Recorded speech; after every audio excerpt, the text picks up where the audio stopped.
RS study में आप सभी का स्वागत है। कक्षा 10B एनसीईआरटी गणित में हम अध्याय 6 पढ़ रहे हैं दोस्तों। आज हम प्रश्नावली 6.2 का प्रश्न क्रमांक दूसरा हल करेंगे। बहुत ही आसान प्रश्न है। इससे पहले हमने प्रश्न क्रमांक 1 को हल किया है। अगर आपने उसको नहीं देखा है तो नीचे डिस्क्रिप्शन में चैनल की प्लेलिस्ट का लिंक दिया है, वहाँ पर क्लिक करके आप अगले प्रश्न को देख सकते हो। ठीक है, तो प्रश्न क्या है? किसी त्रिभुज PQR की भुजाओं PQ और PR क्रमशः बिंदु E और F स्थित है। निम्नलिखित में से प्रत्येक स्थिति के लिए बताइए कि क्या EF समांतर है QR के। तो इस प्रश्न के 3 भाग दिए गए हैं। तो इसमें तीनों भुजाओं के अलग अलग मान दिए गए हैं और हमें बताना है कि इस कंडीशन में क्या EF समांतर होगी QR के। तो पहले मान लेते हैं कि हमें कोई इस तरह का त्रिभुज दिया गया है। ठीक है, इस तरह का कोई त्रिभुज दिया गया है। मान लेते हैं कि PQR एक त्रिभुज दिया गया है। PR पर E बिंदु स्थित है और PQ पर E स्थित है और PR पर F बिंदु स्थित है। तो इसको हमने मिला दिया है। तो इन तीनों कंडीशनों के अनुसार, तो तीन जो भाग दिए गए उसके अनुसार हमें बताने हैं कि ये दोनों रेखा क्या समांतर है या नहीं है। तो चलिए इसका हम पहला भाग लेते हैं। तो सबसे पहले हम लिख लेते हैं क्या क्या इसमें दिया गया है। तो पहले भाग में दिया गया है कि जो रेखा PE है इसकी लंबाई 3.9 सेंटीमीटर की है और EQ की लंबाई 3 सेंटीमीटर है। PF की लंबाई 3.6 सेंटीमीटर है और FR की लंबाई 2.4 सेंटीमीटर है। तो दोस्तों इस प्रश्न को हल करने के लिए आपको एक प्रमेय याद करनी होगी। तो प्रमेय है 6.2। इस प्रमेय के अनुसार क्या बताया गया है, देखिए। यदि एक रेखा किसी त्रिभुज की दो भुजाओं को एक ही अनुपात में विभाजित करे तो वह तीसरी भुजा के समांतर होता है। ठीक है, इस आकृति के अनुसार यदि ये वाला भाग इसका यहाँ से यहाँ तक और यहाँ से यहाँ तक, ठीक है, इसका अनुपात और यहाँ से यहाँ तक, यहाँ से अनुपात, मतलब दोनों का अनुपात जो है वो बराबर है, तो ये दोनों रेखा कैसी होंगी? समांतर होगी। मतलब क्या है, हमें सिद्ध कर लेना है कि PE/EQ बराबर है PF बराबर FR के। तो जो रेखा है EF समांतर होगी QR की। ठीक है, तो हमें सारे मान इस तरह से रख लेने हैं। अगर ये दोनों बराबर आते हैं तो मान लेंगे कि यहाँ पे ये वाले जो EF समांतर QR के है। ठीक है, तो इसी के अनुसार इसको हम हल करते हैं। तो यहाँ लिखेंगे प्रमेय 6.2 के अनुसार बहुत ही आसान प्रश्न है। तो इसके अनुसार क्या होना चाहिए, यहाँ पे ये वाला जो नीचे दिया गया है इसको लिख लेना है। ठीक है, ये दिया गया है PE/EQ बराबर है किसके? PF/FR के। ठीक है, यदि ये दोनों बराबर होंगे तो बिल्कुल यहाँ पे जो रेखा दी गई है हमें ये वाली, ये दोनों समांतर होंगी। ठीक है, तो इसमें हम मान रख लेते हैं। तो जैसे कि यहाँ पे PE दिया है तो PE का मान कितना दिया है? 3.9 दिया है, तो ये 3.9 लिख लिया हमने। उसी के अनुसार यहाँ पे EQ का मान दिया गया है। EQ का मान कितना है? 3 सेंटीमीटर। ये 3 सेंटीमीटर हो गया बराबर PF दिया है फिर, तो PF कितना है? 3.6 सेंटीमीटर। 3.6 सेंटीमीटर हो गया। उसके बाद में फिर FR दिया, तो FR का मान कितना है? 2.4 है, तो 2.4 हो गया। तो चलिए दोनों को अब हम आगे हल कर लेते हैं। तो सबसे पहले यहाँ पे देखिए दशमलव, तो इसका हम दशमलव हटाएंगे। दशमलव हटाने के लिए यहाँ पे नीचे क्या आता है? 1 आता है। बाद में जितनी संख्या होती है उतनी शून्य आती हैं। तो यह हो जाएगा 3 हो जाएगा। दशमलव का हम नीचे 1 लगा देंगे, तो इसके गुणा में क्या जाएगा? दशमलव का 1 और एक संख्या बाद में दशमलव के, तो एक शून्य जाएगा। ठीक है, उसी के अनुसार यहाँ पे अगर हम देखें तो इसका दशमलव हम हटाएंगे यहाँ से, तो नीचे क्या जाएगा? 1 आ जाएगा। बाद में एक संख्या है तो उसका शून्य जाएगा। ठीक है, और यहाँ पे क्या है? 2.4 है, तो इसका हम 24 कर लेते हैं। तो इसका जो दशमलव हटेगा तो गुणा में 10 ऊपर चला जाएगा। ठीक है, तो यहाँ पे कितना हो जाएगा? ये हो जाएगा 39/10 या 30 बराबर, यहाँ पे कितना हो जाएगा? पहले 10 से 10 काट देते हैं, तो यहाँ पे बचेगा शेष 36/24 बचेगा। ठीक है, तो 36/24 यहाँ पे हमने निकाल लिया है। तो देखते हैं कुछ कट जाए यहाँ से, तो काट के हम यहाँ पे देखते हैं। तो देखिए यहाँ पे 39 है और यहाँ पे 30 है। दोनों किसी भी संख्या से देखें अगर तो 3 से कट जाएगा। ठीक है, 3 एकम 3, 3 तिया 9, तो 3 एकम 3, 3 तिया 9, मतलब 13 बचा। और यहाँ से 3 नाम 30, 10 बचा। यहाँ से काटेगा तो 3 एकम 3 और 3 दूनी 6 और 3 आठे 24। ठीक है, तो और देखते कटे अगर तो ये तो कटेगा नहीं। ठीक है, यहाँ पे देखें तो ये कट जाएगा।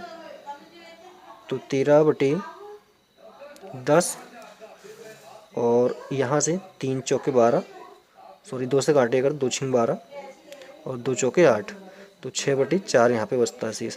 ठीक है, और भी काट लेकिन इसके बराबर में ये नहीं आ पाएगा किसी भी कंडीशन में। तो यहाँ पे हम कह सकते हैं कि PE बटे AQ इज़ नॉट इक्वल किसके, PF बटे FR के। ठीक है, ये दोनों बराबर नहीं है, इसलिए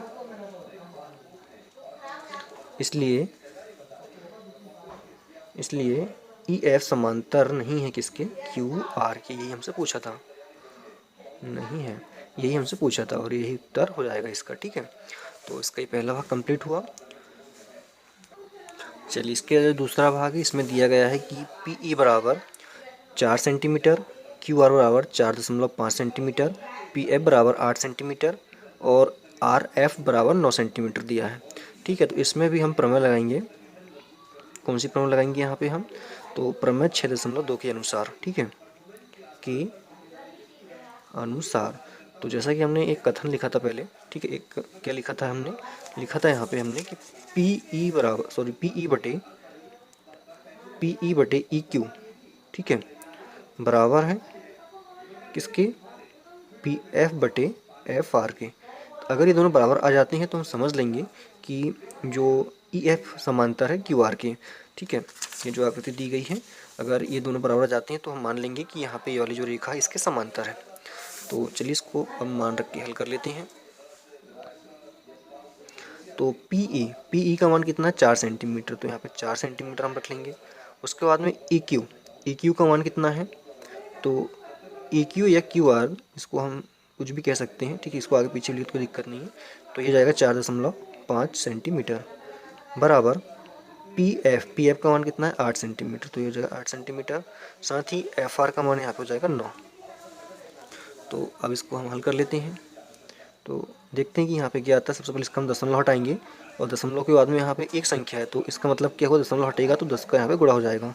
ठीक है, तो ये हो गया 10 का ऊपर गुणा, तो नीचे दशमलव हट गया। यहाँ पे कितना बचा, 45 बचा, बराबर 8/9। उसके बाद देखते हैं 10 का हम इसमें गुणा करेंगे तो ये हो जाएगा 40 और ये हो गया 45, 8/9। यहाँ पे इम्प्लाइज एट लगा लेना है। ये कट जाएगा 5 से, तो 15 40 होता है और 5 9 45 होता है। ठीक है, 8/9 बराबर 8/9 आ गया। तो हम यहाँ पे देख रहे हैं कि यहाँ पे जो PE बटे EQ था ये बराबर आ चुका है PF बटे FR के। तो इसका उत्तर हम लिखेंगे, उत्तर PE बटे EQ बराबर है PF बटे FR के। ठीक है, इसलिए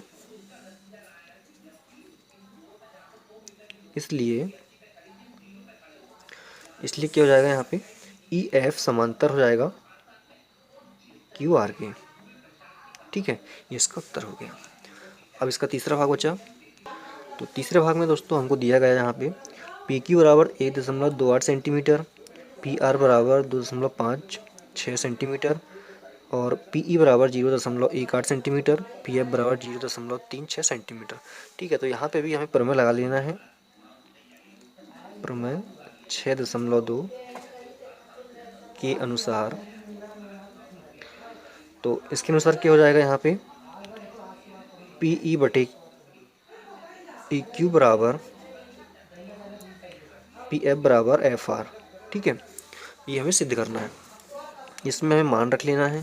तो PE का मान कितना है, PE का मान कितना है, तो PE का मान कहीं दिया है क्या, ये दिया है। ठीक है, PE का मान दिया है 0.18 बटे EQ का मान दिया है, EQ का कहाँ पे दिया है, तो हमें यहाँ पे, तो उसके बाद हम देख रहे हैं कि यहाँ पे हमें EQ का मान चाहिए। EQ का मान कहाँ से कहाँ तक का, यहाँ से यहाँ तक का मान चाहिए, लेकिन यहाँ पे हमें EQ का मान कहीं नहीं दिया है, हमें दिया यहाँ पे PQ का मान दिया, मतलब यहाँ से यहाँ तक का मान दिया है। ठीक है, और हमें क्या चाहिए, यहाँ से यहाँ तक का मान चाहिए।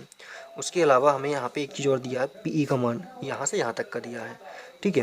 तो पहले हमको यहाँ से यहाँ तक का दिया है, उसके बाद में यहाँ से यहाँ तक का दिया है, लेकिन हमें चाहिए यहाँ से यहाँ तक का। तो हम क्या करेंगे, यहाँ से यहाँ तक का मतलब पी क्यू से हम पी ई को घटा देंगे तो यहाँ से यहाँ तक का मान हमको मिल जाएगा। ठीक है, कहने का मतलब क्या है कि हमें यहाँ पे पी क्यू का मान दिया है, कहाँ से कहाँ तक का हमें मान दिया है, ये वाला पी से लेकर क्यू तक का मान दिया है। ठीक है, उसके अलावा इससे हम अगर माइनस कर देंगे पी ई को अगर माइनस कर दें तो इतनी यहाँ से यहाँ तक की लंबाई निकल जाएगी। ठीक है, तो पी क्यू का मान कितना दिया है, 1.28 दिया है। इसमें से हमको घटाना है पी ई घटाना है, तो पी ई कितना है, तो पी ई है यहाँ पे 0.18 है। तो चलिए हम घटा लेते हैं, 8 से 8 गया 0, 2 से 1 गया 1, दशमलव नीचे दशमलव 1 का 1, तो 1.10। तो यहाँ पे क्या जाएगा, 1.10 जाएगा नीचे। ठीक है, बराबर अब पी एफ यहाँ पे, तो पी एफ का मान कितना है यहाँ पे, तो पी एफ का मान 0.36 है। अब यहाँ पे एफ आर का मान चाहिए, तो एफ आर का मान कहीं दिख रहा है क्या, नहीं दिख रहा है। तो एफ आर का मान नहीं दिख रहा है, लेकिन यहाँ पे पी आर का मान दिया है, पी आर का मान दिया है, यहाँ से यहाँ तक का मान दिया है। ठीक है, कितना दिया है, तो ये हमको दिया है 2.56 दिया है। साथ ही हमें क्या दिया है यहाँ पे, पी एफ का मान दिया, तो पी एफ कहाँ से यहाँ तक का मान दिया है, तो कितना दिया है 0.36 दिया है। तो इसमें हम घटा देंगे 0.36 को। ठीक है, ये हमने घटा दिए, तो घटाने पर कितना मिलेगा, 6 से 6 गया 0, 5 में से 3 गया 2, 2 का 2 जाएगा, तो यहाँ पे आ गया 2.20 आ गया। ठीक है, तो एफ आर का मान कितना मिला, 2.20 मिला। तो चलिए आगे हल कर लेते हैं। तो सबसे पहले हम अगर इसका दशमलव हटाएंगे तो दशमलव के बाद में यहाँ पे शून्य लगा, तो शून्य का यहाँ पे कोई महत्व है नहीं है। ठीक है, अगर जीरो हम लगा दें तो कोई दिक्कत नहीं है। तो देखिए जब इसका दशमलव हटेगा तो ऊपर क्या जाएगा, 100 का गुणा हो जाएगा, और साथ ही यहाँ पे एक दशमलव के बाद में 2 संख्या है तो नीचे भी 100 का गुणा हो जाएगा। तो क्या लिख सकते हैं, 018। ठीक है, तो इसमें कर देना 100 का गुणा, तो नीचे का दशमलव हट जाएगा। फिर उसी प्रकार यहाँ पे भी 100 का गुणा हो जाएगा तो ऊपर का दशमलव हट जाएगा। बराबर यहाँ पे भी नीचे एक दशमलव मतलब दशमलव के बाद 2 संख्याएं हैं, यहाँ पे भी दशमलव के बाद में 2 संख्याएं हैं, तो ऊपर भी 100 से गुणा हो जाएगा तो दशमलव नीचे का हट जाएगा। उसी प्रकार अगर नीचे से हम 100 का गुणा कर दें तो ऊपर का दशमलव हट जाएगा, तो 100 से 100 कट गया। ठीक है, अब शेष क्या बचा है, यहाँ पे जीरो का कोई महत्व है नहीं ऊपर क्योंकि आगे लगा है, तो ये हो गया 110। ठीक है, कितना हो गया यहाँ पे 110 हो गया बटे में, और यहाँ से कितना बचा 36/220। तो यहाँ पे ये देखते हैं कटेगा कि नहीं, तो ये कट जाएगा 2 से, तो 2 9 की 18 होता है, और 2 पंचे 10, 1 बच गया, फिर 2 पंचे 10, फिर ये कट जाएगा, तो 2 से इसको भी हम काट लेते हैं, तो 2 1 कम 2, 1 बच गया, 2 8 16, फिर ये 2 1 कम 2, 2 1 कम 2 0। ठीक है, ये तो अब कटेगा नहीं, इसको काट लेते हैं सिर्फ, तो इसको हम जैसे का वैसा हम लिखेंगे, अभी इसमें कुछ परिवर्तन नहीं होगा। ये 2 से काट लेते हैं, 2 9 18, 2 पंचे 10, 1 बच गया, फिर 2 पंचे 10। तो हम देख रहे हैं कि दोनों यहाँ पे बराबर आ चुके हैं, तो यहाँ पे जब बराबर आ गए तो हम लिख सकते हैं उत्तर में, उत्तर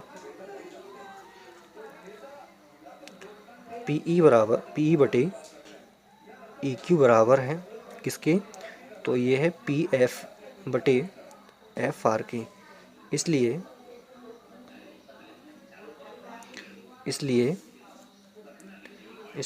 ई क्यू जो है, सॉरी ई एफ जो है वो रेखा समांतर हो जाएगी क्यू आर की। ठीक है, ये हमको बताना था।